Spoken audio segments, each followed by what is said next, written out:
Hey everybody, how are we this morning? It's, I wanted, as this video is entitled The Cost of Learning.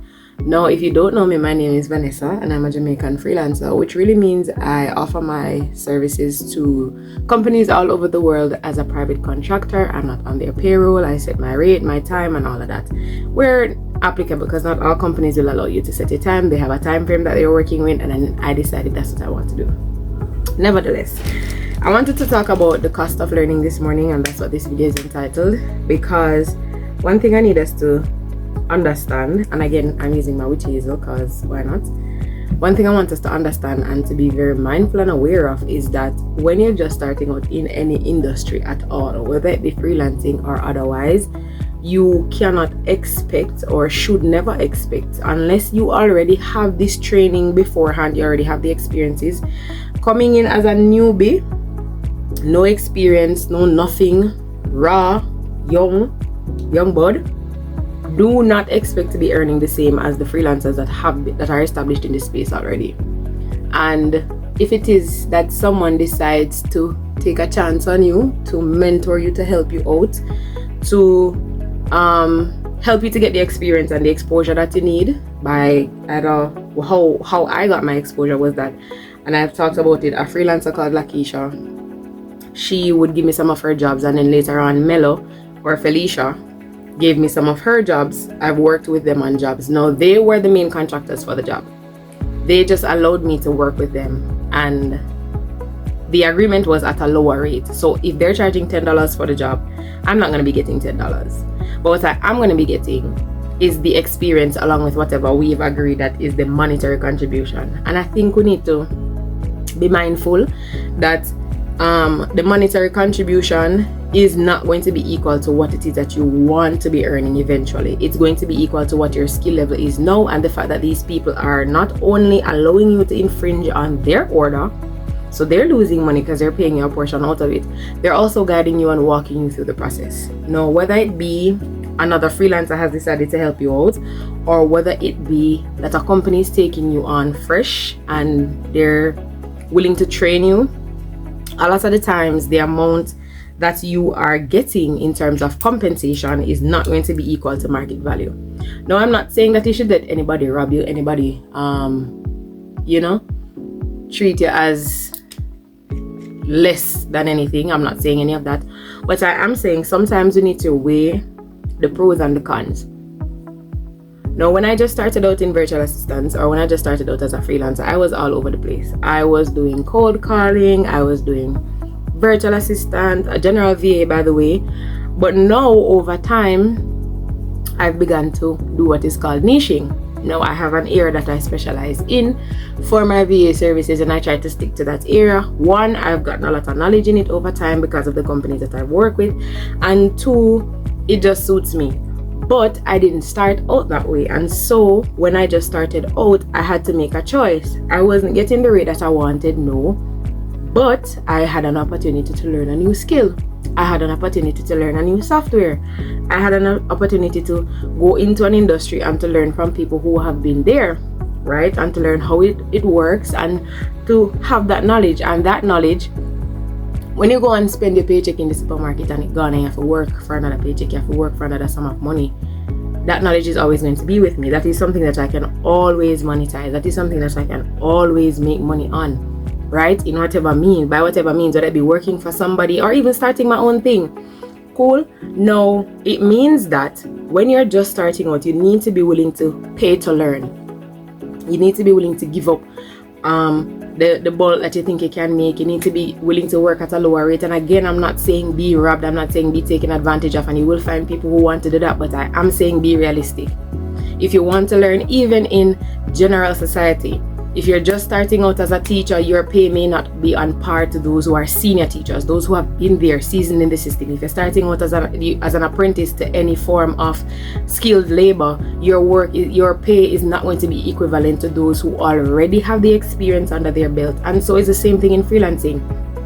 Do not come in and expect that, oh, Vanessa is making $15 an hour, and this is just a random figure out of my head. Vanessa is making $15 an hour, $20 an hour. That's what I want to make, and I'm not going to take any work that's paying me less. Or somebody says, hey, I have this job for you to do, but I'm going to be paying you $5 to get it done, right? You're like, oh, I'm not taking any $5 work. I'm not this, and you're upset. I might know my value, I know my worth. Great and wonderful, but do you have the experience? And you need to prioritize what it is in the long run, because freelancing isn't a short sprint. It's a marathon. Cool. And so you need to build up your stamina, you need to put in a strategy, and so you need to focus on the long-term goal. I learned this, now I can put this down to the next person who approaches me and say, I've done this, I learned this, I know how to do this. No, you never get the money from the first job, but you might get it from the second, or you might get it from the third. As you keep building and you keep perfecting your skills, you are going to be able to charge more, you are going to be able to earn more. But in the initial stages, in the beginning of it, it may not be that. And so I just wanted to tell you, like, we may look at it, I remember there was a story of one person who, she was helping out a new freelancer. She gave her some work, and then she went on her Fiverr profile and saw how much she was charging for the work, and she was upset because how you going to pay me for this amount to do it, and you're charging the client this amount. You do not also know the overhead costs. Fiverr takes a portion of every money that we earn. I think it's 20%. Every dollar that we earn, Fiverr takes $20 of it, which is 20 cents if it's a dollar. Cool. So when you multiply it by whatever you're seeing there, we're earning $100 on the order that you see, but I'm only getting $80. Then when I transfer it here, there's another set of costs for me to get that money into my account. You don't look at all of that, and you're not being asked to stand any of that, because the money that I'm paying you as the person who is helping me with an order, as the person who I'm trying to help out, to help them build their profile, I'm not taking the Fiverr money out of it. I'm giving you, if I say $5, it's $5. And now also, you also have to be prepared that if I'm paying you through Fiverr to build your profile, Fiverr's gonna take their 20%. Good?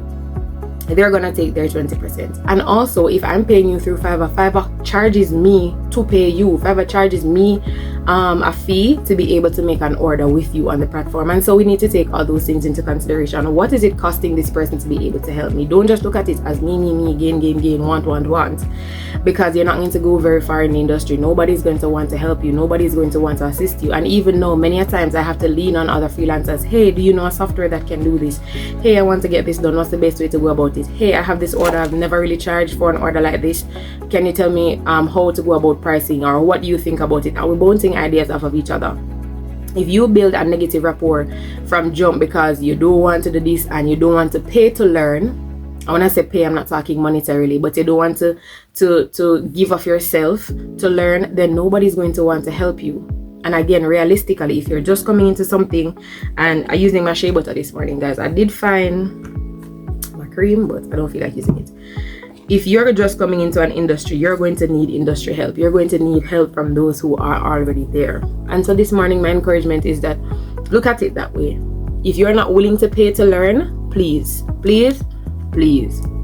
And some people, that's how they pay. So some you're taking a lesser pay so you can get the experience. You may be working longer hours so you can get the experience, but that is just for the beginning. Other people, and there are people who they will tell you that they've never had to do that. But what did they have to do? A lot of people go and enroll into courses, and so they're paying upfront money to learn how to position themselves in the market, and so they are getting the experience, but at a cost. And so learning is always at a cost. It's never free. It may be free to you, but it's costing somebody something else. And even then, it's not necessarily free to you, because you're giving of your time, you're asking your questions, you're putting in the work as well. And I think we should all be prepared, if you're coming into freelancing, to know that there's a cost to learn.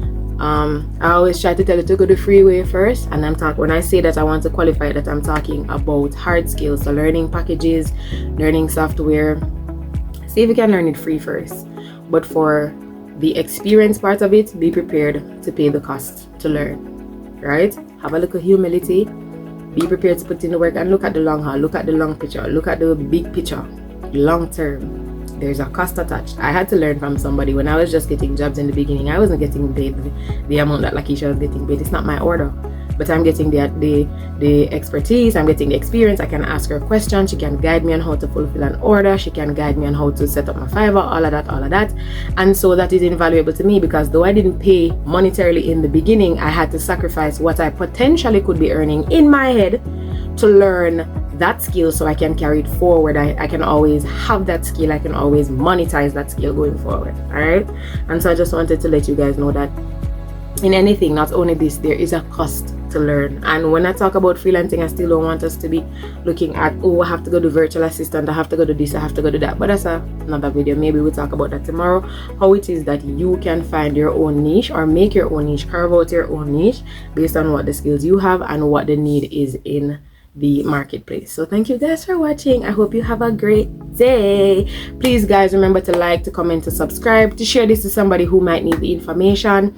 Yeah, and if you want to get more advice, more little talks, you can just always follow me for more. Turn on the notification bell to ensure that every time I drop a new video, you guys are made aware. All right, thank you so much. Have a good day. Bye.